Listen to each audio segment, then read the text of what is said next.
निःशुल्क और प्रारंभिक शिक्षा का अधिकार अधिनियम 2009। आज हम इसके अध्याय 4 विद्यालयों और शिक्षकों के उत्तरदायित्व इस पर चर्चा करेंगे। सम्मानित शिक्षकों, आप सभी को मेरा प्रणाम। इसके पहले 3 वीडियो में इसके 3 अध्याय का वर्णन किया गया था। RTE 2009 के अध्याय 1 में इस अधिनियम का नाम और विभिन्न प्रकार के प्रयुक्त होने वाले शब्दावलियों की परिभाषाएं दी हुई थी। अध्याय 2 में निःशुल्क और प्रारंभिक शिक्षा का अधिकार क्या होगा इसका वर्णन था, और अध्याय 3 में समुचित सरकार, स्थानीय प्राधिकारी और माता पिता के क्या कर्तव्य होंगे इसका वर्णन किया गया था। आइए आज हम शुरू करते हैं इसका अध्याय 4, जो विद्यालयों और शिक्षकों के उत्तरदायित्व के रूप में दिया हुआ है। सामान्य शिक्षकों, इसमें कुल 17 धाराएं हैं जो क्रमांक 12 से लेकर 28 तक हैं।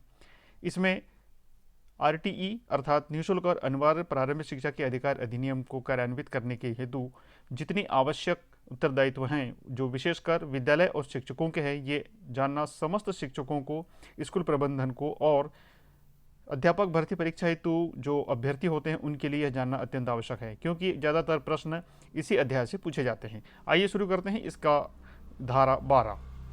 इसके अधिनियम की धारा 12 में विभिन्न प्रकार के विद्यालयों के द्वारा इस अधिनियम के प्रयोजन हेतु उपयोग किए जाने वाले फीस और अन्य बातों का वर्णन है।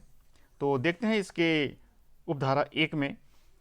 इसमें सरल शब्दों में हम इसको इस तरह समझें कि जो शासकीय विद्यालय होते हैं उसमें सभी बच्चों को निःशुल्क और अनिवार्य प्रारंभिक शिक्षा प्रदान होगी। अर्थात जो शासकीय विद्यालय होंगे वो उसमें प्रविष्ट सभी बालकों को निःशुल्क और अनिवार्य शिक्षा प्रदान करेंगे। इसी तरह जो ग्रांट एडेड स्कूल होंगे अर्थात अनुदान प्राप्त विद्यालय होंगे वो भी न्यूनतम 25% बच्चों को निःशुल्क और अनिवार्य शिक्षा प्रदान करेंगे। इसी तरह इसके अगले उपखंड में हम देखते हैं कि जो निजी विद्यालय हैं, निजी विद्यालय भी कुल बालकों की दर्ज संख्या के कम से कम 25% बच्चों को निःशुल्क और अनिवार्य शिक्षा प्रदान करेंगे। और ऐसे निजी विद्यालय जहां पर विद्यालय पूर्व शिक्षा दी जाती है, जिसे कि नर्सरी, KG1, KG2 और अन्य नामों से जाना जाता है, वहां भी इस 25% की सीमा लागू होगी।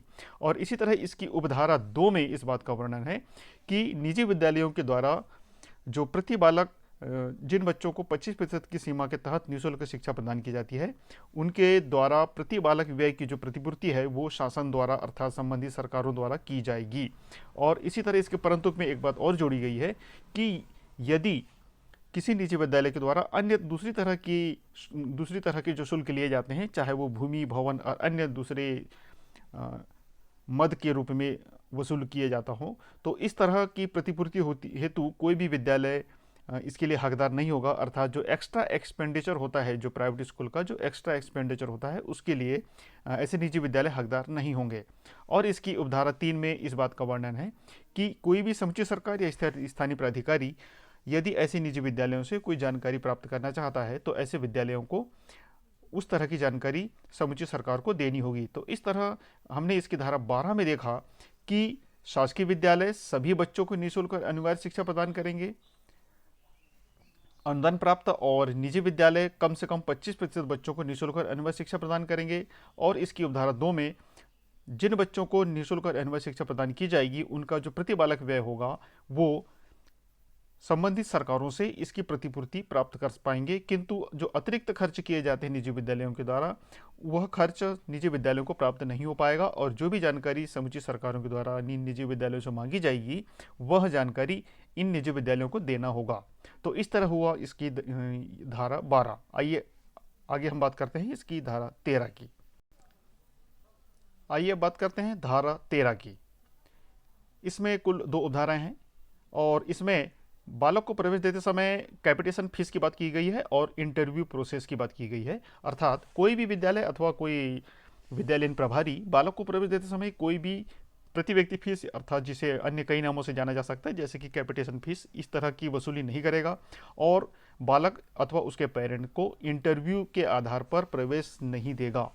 और इसकी उपधारा 2 में इस बात का वर्णन है कि यदि कोई विद्यालय अथवा व्यक्ति इस तरह करता पाया जाता है तो उस पर जुर्माने का भी प्रावधान है।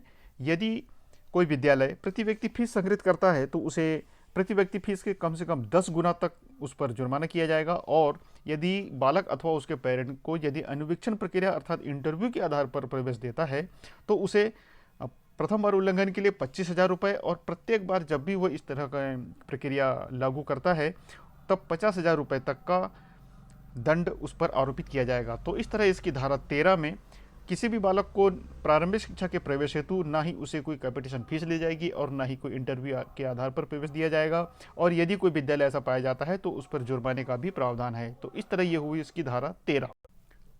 अब बात करते हैं धारा 14 की।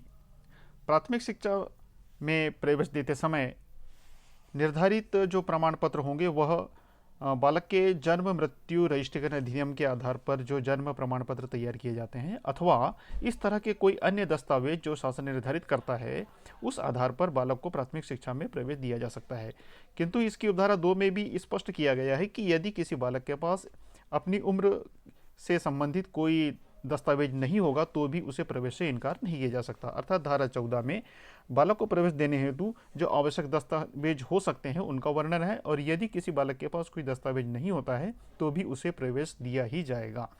तो आगे हम बढ़ते हैं इसकी धारा 15 की ओर। कोई भी बालक शैक्षणिक वर्ष के प्रारंभ में अथवा उस शैक्षणिक वर्ष की विस्तारित अवधि अर्थात बाद में भी उसे किसी विद्यालय में प्रवेश दिया जा सकता है। किंतु विस्तारित अवधि में यदि वो कोई बालक पहले प्रवेश नहीं लेता है, विस्तारित अवधि अर्थात बाद में प्रवेश लेता है, तो भी उसे प्रवेश से नहीं रोका जा सकेगा। तो इसकी धारा 15 में कुल मिलाकर सरल शब्दों में ऐसा समझें कि बालक को शैक्षणिक वर्ष के प्रारंभ में अथवा बाद में भी प्रवेश दिया जा सकता है। आगे बढ़ते हैं। अब हम बात करते हैं इसकी धारा क्रमांक 16 की। इस धारा में किसी भी बालक को जो प्राथमिक विद्यालय में प्रवेश लेता है उसे किसी भी कक्षा में नहीं रोका जाएगा और उसकी प्राथमिक शिक्षा पूरी होने तक एक तरफा कार्रवाई करते हुए उसे निष्कासित भी नहीं किया जाएगा।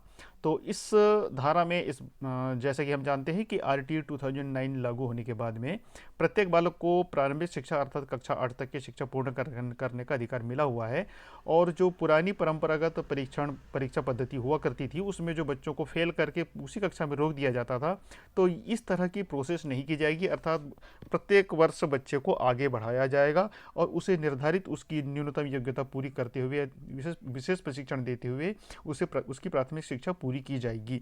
और विद्यालय पहले कई बार ऐसा देखा जाता था कि किसी भी बालक को यदि वो पर्याप्त अचीवमेंट प्राप्त नहीं कर पा रहा है तो उसे निष्कासित भी कर दिया जाता था या अन्य किसी दूसरे कारण से भी निष्कासित किया जा सकता था। तो इस तरह कोई भी विद्यालय नहीं कर सकेगा। तो यह इसकी धारा 16 जो बहुत छोटी सी है, जो उसके बालक के रोकने अर्थात फेल न करने की प्रक्रिया से संबंधित है। आगे बढ़ते हैं इसकी धारा 17 की ओर। धारा 17 में किसी भी बालक को प्राथमिक शिक्षा पूरी करते समय उसे ना ही कोई शारीरिक दंड दिया जाएगा और ना ही उसे कोई मानसिक उत्पीड़न किया जाएगा।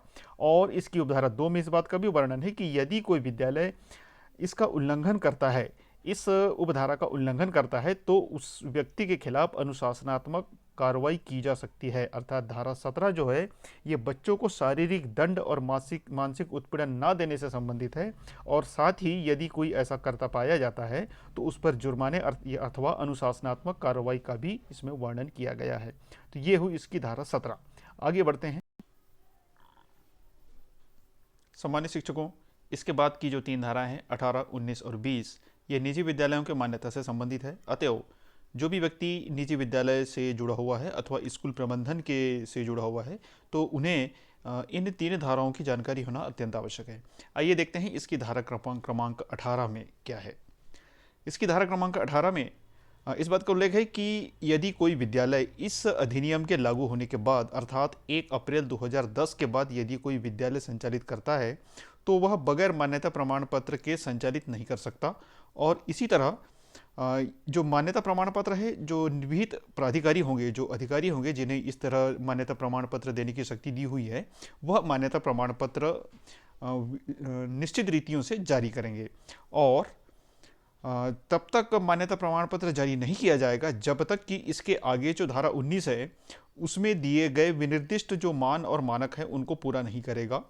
और आगे इसकी उपधारा 3 में इस बात का वर्णन है कि यदि कोई विद्यालय मान्यता की शर्तों का उल्लंघन करता है तो उसे लिखित आदेश के द्वारा मान्यता वापस ले ली जाएगी। किंतु जब किसी विद्यालय से मान्यता वापस ले ली जाएगी तो वहाँ पर कुछ परिस्थितियों का निर्माण हो सकता है जिसके आधार पर उसी मान्यता वापसी के आदेश में इस बात का भी उल्लेख होगा कि यदि किसी विद्यालय से मान्यता वापस ले ली जाती है तो उसी आदेश में इस बात का उल्लेख होगा कि उस विद्यालय में अध्ययनरत बच्चों को किस समीप के विद्यालय में प्रवेश दिया जाएगा, और साथ ही मान्यता जो वापस ली जाएगी वो संबंधित विद्यालय को सुनवाई का अवसर उसके लिए दिया जाएगा। अर्थात यदि किसी विद्यालय से मान्यता वापस ले ली जाती है तो पहले तो उसे उस विद्यालय को सुनवाई का अवसर दिया जाएगा, और साथ ही जो आदेश उसके बाद यदि जारी किया जाता है मान्यता वापसी का, तो उस विद्यालय में अध्ययनरत बालकों को आसपास के विद्यालय में प्रवेश देने का भी उस आदेश में वर्णन होगा। आगे हम देखते हैं इसमें मान्यता वापस लेने के बाद कोई भी विद्यालय संचालित नहीं किया जा सकता, और इसकी अगली उपधारा में है कि यदि कोई विद्यालय मान्यता वापसी के बाद भी संचालित करता है तो उसे 1 लाख रुपए तक के जुर्माने का अर्थदंड दिया जा सकता है, और उसके बाद भी यदि उल्लंघन करता है तो उसे प्रत्येक दिन के लिए 10,000 रुपए तक का आर्थिक दंड लगातार किया जा सकता है। तो इस तरह इसकी धारा 18 में जिस बात का वर्णन है वह है निजी विद्यालयों की मान्यता से संबंधित। इस अधिनियम के लागू होने के बाद किसी भी निजी विद्यालय को पहले मान्यता प्रमाण पत्र जारी करना होगा, अर्थात मान्यता प्रमाण पत्र लेना होगा। आगे हम बढ़ते हैं इसकी धारा 19। इसकी धारा 19 में जो इसके पहले जो धारा 18 में बताया गया है कि तब तक स्थापित नहीं किया जा सकता जब तक कि इस अधिनियम में जो अनुसूची दी है उसके जो मान और मानक हैं उसको पूरा नहीं करता। अर्थात इस अधिनियम के अंत में जो अनुसूची दी है उसमें कुछ मानक दिए हुए हैं, तो उन मानकों को पूरा किए बगैर कोई भी निजी विद्यालय हेतु मान्यता प्रमाण पत्र जारी नहीं कर सकता। और इसी तरह यदि कोई विद्यालय इस अधिनियम के लागू होने के पूर्व से संचालित है और उसके बाद वो मान और मानक को पूरा करना चाहता है तो वो इस अधिनियम के प्रारंभ होने के 3 वर्ष की अवधि के भीतर अपने स्वयं के खर्चे पर उन मानकों को पूरा करने के लिए कदम उठाएगा, और उसके बाद उसके लिए मान्यता प्रमाण पत्र जारी किया जाएगा।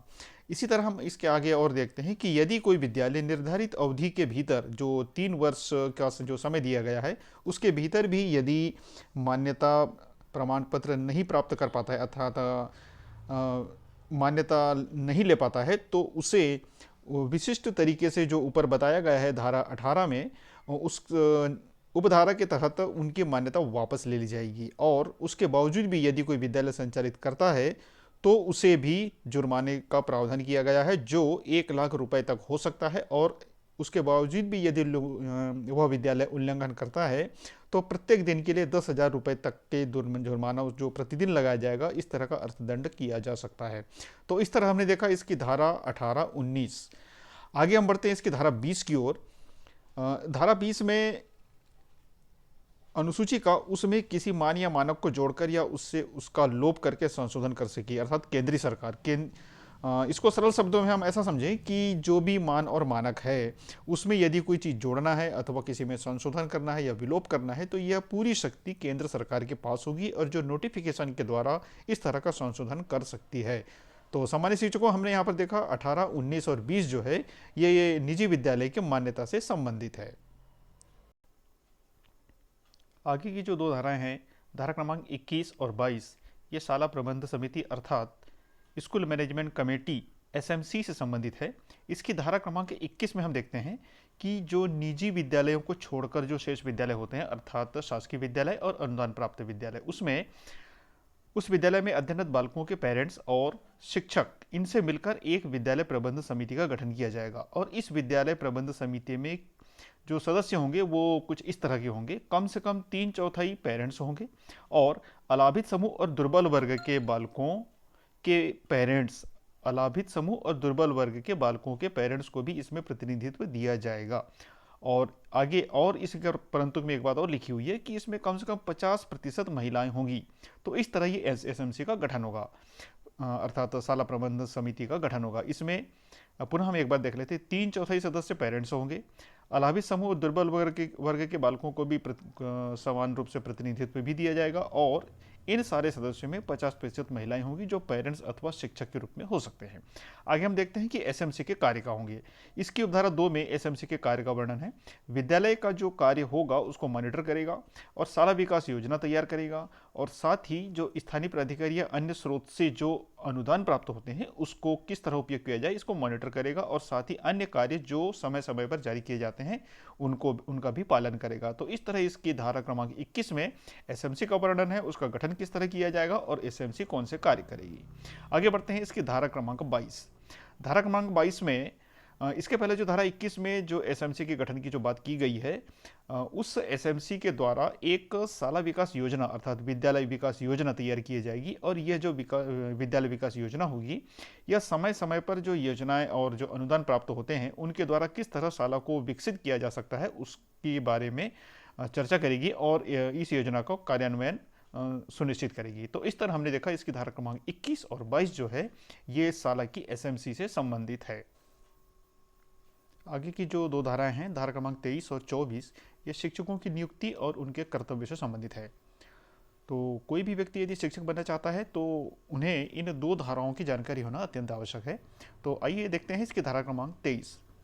कोई भी व्यक्ति यदि शिक्षक बनना चाहता है और केंद्र सरकार जो भी शिक्षकों की नियुक्ति होती है, जो न्यूनतम अर्हताएं निश्चित करती है, यदि कोई व्यक्ति न्यूनतम अर्हताएं इस तरह की पूरी करता है तो वो शिक्षक के रूप में नियुक्ति के लिए पात्र होगा। और इसी तरह हम इसकी अगली उदाहरण में देखते हैं कि यदि किसी कारणवश पर्याप्त मात्रा में प्रशिक्षित शिक्षक नहीं मिल पाते हैं अथवा शिक्षकों को प्रशिक्षण प्रदान करने वाली संस्थाएं पर्याप्त मात्रा में नहीं हैं और शिक्षक पर्याप्त मात्रा जितनी आवश्यकता है उतने नहीं मिल पा रहे हैं, तो केंद्र सरकार किसी इस तरह नोटिफिकेशन के द्वारा मैक्सिमम 5 साल तक के समय को बढ़ा सकती है और 5 साल तक ऐसे विद्यालय न्यूनतम अर्हता पूर्ण करने वाले शिक्षकों को नियुक्त कर सकेंगे। और इसमें और भी ये उल्लेख है कि इन 5 वर्ष की अवधि में कोई भी व्यक्ति यदि शिक्षकी कार्य करना चाहता है तो अपनी न्यूनतम अर्हताएं इन्हीं 5 वर्षों में वह पूरी करेगा। और साथ ही इसकी अगली उपधारा में है कि केंद्र सरकार समय समय पर जो शिक्षकों के वेतन भत्ते और अन्य सेवा शर्तों को निश्चित करेगी उन सभी को यहाँ पर शिक्षकों को दिया जाएगा। तो इस तरह हमने देखा कि धारा क्रमांक 23 में शिक्षकों की नियुक्ति के बारे में बात की गई है और इसको आवश्यकता अनुसार यदि केंद्र सरकार आवश्यक समझे तो इसे अधिकतम 5 वर्ष तक बढ़ाया जा सकता है। जैसे कि हम वर्तमान में देख रहे हैं कि डीएलएड का जो पाठ्यक्रम चलाया जा रहा है वो इसी धारा में संशोधन करने के बाद जो समय बढ़ाया गया है उसके आधार पर चलाया जा रहा है, ताकि देश भर के सभी विद्यालयों में कार्यरत जो शिक्षक होंगे वो प्रशिक्षित हो सकें। आगे बढ़ते हैं इसकी धारा क्रमांक 24 की ओर। इसकी धारा क्रमांक 24 में जो नियुक्त शिक्षक होंगे उनके कर्तव्यों का वर्णन है। तो जो शिक्षक कार्य करेंगे उनके कर्तव्यों का वर्णन सामान्यतया तो आप सभी जानते हैं, बट यहाँ पर धारा क्रमांक 24 में जो बात दी हुई है हम उसको एक बार पुनः देख लेते हैं। विद्यालय में उपस्थित होने में नियमितता और समय पालन करना, और पाठ्यक्रम संचालित करना और संपूर्ण पाठ्यक्रम को निर्धारित अवधि में पूरा करना, और बालक की शिक्षा ग्रहण करने के सामर्थ्य का निर्धारण करना, और अपेक्षित अतिरिक्त शिक्षण यदि कोई हो तो उसे भी करना। अर्थात बालक शिक्षा किस तरह ग्रहण कर रहा है उसकी सामर्थ्य यानी कैपेबिलिटीज उसका असेसमेंट करना, अर्थात एवेल्युएशन करना, या फिर हम सरल शब्दों में कहें कि उसको परीक्षा लेकर जांचना कि बालक ने शिक्षा ग्रहण करने का उसका स्तर क्या है। और साथ ही यदि आवश्यकता महसूस की जाए तो उसे अतिरिक्त शिक्षण भी देना, जिसे कि रेमेडियल टीचिंग और अन्य दूसरे प्रकार की टीचिंग के नाम से जाना जाता है। और साथ ही पेरेंट्स के साथ में नियमित बैठकें करना और बालकों के बारे में उन्हें जानकारी देना, जैसे कि बालकों की नियमितता, उसकी शिक्षा ग्रहण करने की सामर्थ्य अर्थात उसका रिजल्ट बताना, और उसे अन्य जो सुसंगत जानकारी शिक्षक आवश्यक समझे पालकों के साथ पेरेंट्स के साथ में नियमित बैठक में उन्हें जानकारी देते रहना। और अन्य जो कर्तव्य है जो समय समय पर निर्धारित किए जाएं उन सारे कर्तव्यों को करने का भी जो कर्तव्य है वो शिक्षकों का होगा। और यदि उपरोक्त जितने भी सारे कर्तव्य हैं यदि कोई शिक्षक इन सभी का व्यतिक्रम करता है अर्थात इनका पालन नहीं करता है तो उन शिक्षकों के खिलाफ अनुशासनात्मक कार्रवाई भी की जा सकती है। किंतु किसी भी तरह की अनुशासनात्मक कार्रवाई करने के पहले उस शिक्षक को सुनवाई का पूर्ण अवसर दिया जाएगा। तो इस तरह हमने यहाँ पर देखा कि धारा क्रमांक 24 में शिक्षकों के कर्तव्यों का वर्णन है और उन कर्तव्यों के आधार पर यदि उनमें कोई उल्लंघन होता है तो उनके खिलाफ कार्रवाई भी की जा सकती है। धारा क्रमांक 25 में किसी भी विद्यालय में शिक्षक छात्र अनुपात किस तरह का होगा इसका वर्णन है। इस अधिनियम के लागू होने के 6 माह के भीतर कोई भी सरकार यह सुनिश्चित करेगी कि प्रत्येक विद्यालय में शिक्षक छात्र अनुपात इस अधिनियम के अंत में जो अनुसूची दी हुई है उसके अनुसार शिक्षक छात्र अनुपात निश्चित किया जा सके। और इसी की अगली उपधारा में है कि शिक्षक छात्र अनुपात बनाए रखने के लिए यदि किसी विद्यालय में कोई शिक्षक कार्यरत है तो उसे उस परिस्थिति में अन्य किसी कार्यालय अथवा विद्यालय में सेवा करने नहीं दिया जाएगा। और इसके अतिरिक्त आगे हम देखते हैं कि इसकी धारा 27 में जो बात दी हुई है, उसके अलावा किसी भी गैर शैक्षिक कार्य हेतु किसी भी शिक्षक को नियोजित नहीं किया जाएगा। अर्थात धारा क्रमांक 25 में जो दो बातें हैं, पहला तो ये कि इस अधिनियम के लागू होने के 6 माह के भीतर प्रत्येक विद्यालय में शिक्षक छात्र अनुपात सुनिश्चित किया जाएगा, और साथ ही शिक्षक छात्र अनुपात बनाए रखने के लिए जितने शिक्षकों की आवश्यकता होगी उतने शिक्षकों को किसी अन्य कार्य अथवा अन्य विद्यालय में नियोजित नहीं किया जाएगा। और साथ ही इसकी धारा क्रमांक 27 में जो तीन बातें हैं, 10 वर्षीय जनगणना, आपदा राहत और निर्वाचन, इन कार्य के अलावा किसी अन्य कार्य में कभी भी नियोजित नहीं किया जाएगा। तो ये हुई धारा क्रमांक 25। और आगे हम देखते हैं धारा क्रमांक 26। यह शिक्षकों की वैकेंसी से संबंधित है। कोई भी सरकार अपने नियंत्रणाधीन जो विद्यालय होते हैं, जो शासकीय और अनुदान प्राप्त विद्यालय में शिक्षकों की नियुक्ति किस तरह करेंगे, तो सामान्य शिक्षकों इसमें ये बहुत स्पष्ट रूप से हमें यह समझना होगा कि कुल जितने भी स्वीकृत पद होंगे उनके 10% से अधिक रिक्त पद की वैकेंसीज नहीं निकाली जा सकती। यह बिल्कुल सुनिश्चित करना होगा। अर्थात जितने भी किसी विद्यालय में स्वीकृत पद होते हैं और यदि वहाँ पर शिक्षकों की नियुक्ति करना है तो वहाँ पर जो रिक्त पद दर्शाया जाएगा वो कुल स्वीकृत पद के 10% से अधिक नहीं हो सकता। और साथ ही इसके हम देखते हैं धारा क्रमांक 27 में किसी भी शिक्षक को मुख्य रूप से 3 कार्यों को छोड़कर, अर्थात 10 वर्षीय जनगणना, आपदा राहत और निर्वाचन, इनके अतिरिक्त किसी भी गैर शैक्षिक कार्य हेतु नियोजित नहीं किया जाएगा। तो ये हुई धारा क्रमांक 27। और 28 इसकी धारा में शिक्षकों के प्राइवेट ट्यूशन से संबंधित है। किसी भी कोई भी शिक्षक प्राइवेट ट्यूशन या प्राइवेट शिक्षण कार्यकलाप में नहीं लगाएगा। अर्थात तो कोई भी शिक्षक इस तरह का प्राइवेट ट्यूशन या प्राइवेट शिक्षण जो क्रियाकलाप है उसमें अपने आप को नहीं लगाएगा, अर्थात प्राइवेट ट्यूशन नहीं करेगा। तो इस तरह हमने देखा इसकी धारा क्रमांक जो 28 है बहुत संक्षिप्त सी है, किंतु यह शिक्षकों के प्राइवेट ट्यूशन पर बैन करती है। सामान्य शिक्षकों अध्याचार जो विद्यालयों और शिक्षकों के उत्तरदायित्व है, जैसे कि हमने पहले चर्चा की थी, इसमें कुल 17 धाराएं हैं जो क्रमांक 12 से लेकर 28 तक हैं। और ये उन सभी लोगों को जानना अत्यंत आवश्यक है जो स्कूल प्रबंधन से जुड़े हैं अथवा जो शिक्षकी कार्य अपनाना चाहते हैं। तो इस तरह अब हम पुनः एक बार इस अध्याय को संक्षिप्त में रिवाइज करते हैं और देखते हैं कि किस धारा में किस तरह की बातें हैं जो आपके लिए इंपॉर्टेंट हो सकती हैं। तो आइए शुरू करते हैं। इसकी धारा क्रमांक 12 जो है, इसमें निःशुल्क और अनिवार्य शिक्षा के लिए विद्यालय के उत्तरदायित्व की सीमा है। अर्थात निःशुल्क और अनिवार्य शिक्षा के जो विद्यालय के उत्तरदायित्व होंगे उसमें जैसे गवर्नमेंट स्कूल के उत्तरदायित्व होंगे, सभी बच्चों को निःशुल्क शिक्षा प्रदान करेंगे। ग्रांट एडेड स्कूल और प्राइवेट स्कूल की बाध्यता होगी कि वो न्यूनतम 25% की सीमा के तहत निःशुल्क शिक्षा प्रदान करे, और नर्सरी के लिए भी यही बात लागू होगी। और इसी तरह जो उनकी व्यय की प्रतिपूर्ति है वो भी इसमें बात है। और एक्स्ट्रा एक्सपेंडिचर यदि कोई निजी विद्यालय करता है तो वो उसका हकदार नहीं होगा। और हम आगे बढ़ते हैं। इसकी धारा क्रमांक 13 जो है वो है प्रवेश के लिए किसी अभिव्यक्ति प्रति व्यक्ति फीस और अनुवीक्षण प्रक्रिया का ना होना। अर्थात किसी भी विद्यालय में प्रति व्यक्ति फीस नहीं ली जाएगी और अनुवीक्षण प्रक्रिया से किसी भी बालक अथवा उसके पेरेंट्स को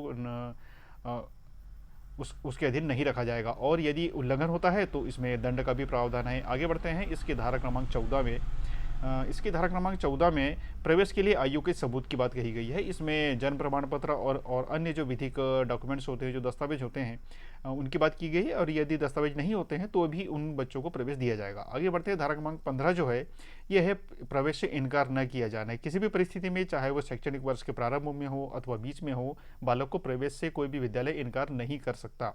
और धारा क्रमांक 16 हम देखते हैं रोकने और निष्कासन का प्रतिशत। अर्थात किसी भी बालक को किसी भी कक्षा में रोका नहीं जाएगा, अर्थात उसे लगातार प्रत्येक वर्ष में उसे अगली कक्षा में प्रोन्नत किया जाएगा और किसी भी बालक को एक तरफा कार्रवाई करते हुए निष्कासित नहीं किया जाएगा। आगे हम देखते हैं धारा क्रमांक 17 जो है वो बालक के शारीरिक दंड और मानसिक उत्पीड़न से संबंधित है। तो इस तरह बालक को शारीरिक दंड और मानसिक उत्पीड़न का प्रतिषेध किया गया है धारा क्रमांक 17 के अनुसार। और धारा क्रमांक 18 हम देखते हैं मान्यता प्रमाण पत्र, माफ कीजिए पढ़ नहीं पा रहे हैं, किसी विद्यालय के द्वारा स्थापित न किया जाना। मान्यता प्रमाण पत्र अभिप्राप्त किए बिना किसी भी विद्यालय का स्थापित न किया जाना। अर्थात बगैर मान्यता प्रमाण पत्र के कोई भी विद्यालय संचालित नहीं हो सकता है और वो उसे मान और मानक निर्धारित अवधि में पूरा करना होगा। और हम आगे देखते हैं धारा क्रमांक 19 में विद्यालय के मान और मानक, इसके जो मान और मानक की जो इसमें बात कही गई है वो निर्धारित अवधि में पूरा करना होगा और प्रारंभ करने अधिनियम के प्रारंभ से पूर्व यदि कोई विद्यालय स्थापित है तो उसे इस अधिनियम के अंत में जो स्टैंडर्ड्स दिए हुए हैं उन्हें एक निर्धारित अवधि जो कि 3 वर्ष इसमें दिया हुआ है उस अवधि के भीतर उन्हें पूरा करना होगा। आगे बढ़ते हैं इसके धारा क्रमांक 20। इसमें अनुसूची का संशोधन करने की शक्ति, अर्थात इस अनुसूची में जो कि विद्यालय को मान्यता के लिए आवश्यक है मान और मानक, उसमें केंद्र सरकार अधिसूचना के द्वारा संशोधन कर सकती है, अर्थात ये जो शक्ति है वो केंद्र सरकार के पास होगी। आगे बढ़ते हैं 21। धारा क्रमांक 21 में विद्यालय प्रबंध समिति अर्थात एसएमसी। एसएमसी का वर्णन है कि एसएमसी विद्यालय में पढ़ने वाले बच्चों के पेरेंट्स और शिक्षकों के द्वारा एक समिति बनाई जाएगी जो कि एसएमसी होगी। इसमें कुल कितने सदस्य हैं, कई बार ये इससे संबंधित प्रश्न परीक्षाओं में पूछे जाते हैं। जो विद्यालय में अध्यापक भर्ती परीक्षा होती है उसमें इस तरह के प्रश्न पूछे जाते हैं। तो इसमें और हम आगे बढ़ते हैं धारा क्रमांक 22। इसमें विद्यालय विकास योजना जो एसएमसी तैयार करती है उसका वर्णन है। धारा क्रमांक 23 में शिक्षकों की नियुक्ति के लिए अर्हताएं और सेवा के निबंधन और शर्तें। शिक्षकों की नियुक्ति किस तरह होगी, उनकी अर्हताएं क्या होंगी, ये सब किस तरह निर्धारित किया जाएगा, ये सब धारा क्रमांक 23 में है। धारा क्रमांक 24 में शिक्षकों के कर्तव्य शिकायतों को दूर करना। इसमें शिक्षकों के कर्तव्यों का वर्णन है, शिक्षक कौन से कर्तव्यों का निर्वहन करेंगे और साथ ही उनकी शिकायतों को किस रीति से दूर किया जाएगा। आगे हम देखते हैं धारा क्रमांक 22 जो है ये छात्र शिक्षक अनुपात से संबंधित है। इस अधिनियम के अंत में जो शिक्षक छात्र अनुपात निर्धारित करने के लिए जो मानक दिए हुए हैं उसको सुनिश्चित करना, यह धारा क्रमांक 25 में है। धारा क्रमांक हम 26 देखते हैं, माफ कीजिए। शिक्षकों की रिक्तियों का भरा जाना, अर्थात शिक्षकों की रिक्ति किस तरह निकाली जाएगी अर्थात वैकेंसी कैसे निकाली जाएगी, कितने प्रतिशत निकाली जाएगी, ये इसके अधिनियम के धारा क्रमांक 26 में है। और धारा क्रमांक 27 में मात्र 3 कार्य दिए हुए हैं, गैर शैक्षणिक कार्य में अभी नियोजित नहीं किया जाएगा, उसका प्रतिषेध किया गया है। सिर्फ 3 बातों को छोड़कर 10 वर्षीय जनगणना, आपदा राहत और निर्वाचन। और धारा क्रमांक 28 में शिक्षकों के प्राइवेट ट्यूशन को बैन करना, यह धारा क्रमांक 28 में है। तो इस तरह हमने इस अध्याय 4 के कुल 17 धाराओं को देखा जो क्रमांक 12 से लेकर 28 तक है। तो सामान्य शिक्षकों और जो भी अभ्यर्थी इस शिक्षकीय कार्य में आना चाहते हैं और जो स्कूल प्रबंधन है उन सभी के लिए यह अध्याय अत्यंत आवश्यक है। तो यदि किसी तरह की इसमें कोई संशोधन होता है अथवा वर्तमान में जो संशोधन हुए हैं उसके लिए भी हम अलग से वीडियो बाद में प्रसारित करेंगे। तो इसमें और भी यदि आपको जानकारी चाहिए तो हमारी वीडियो के डिस्क्रिप्शन में इस अधिनियम का हमने लिंक दे रखा है, तो कृपया आप वहां से डाउनलोड करके इसे अच्छी तरह समझ लें। और इसमें जो भी अमेंडमेंट है उसके लिए भी हम अलग से वीडियो बनाने का प्रयास करेंगे। तो देखते रहिए हमारा चैनल। और आगे बढ़ने के पहले पुनः एक बार हम आपसे निवेदन करना चाहते हैं कि इसमें जो भी संशोधन हैं वो हम पुनः एक बार अलग से एक वीडियो में प्रसारित करेंगे। तो अगले अध्याय के लिए इंतज़ार कीजिए हमारे अगले वीडियो का। नमस्कार।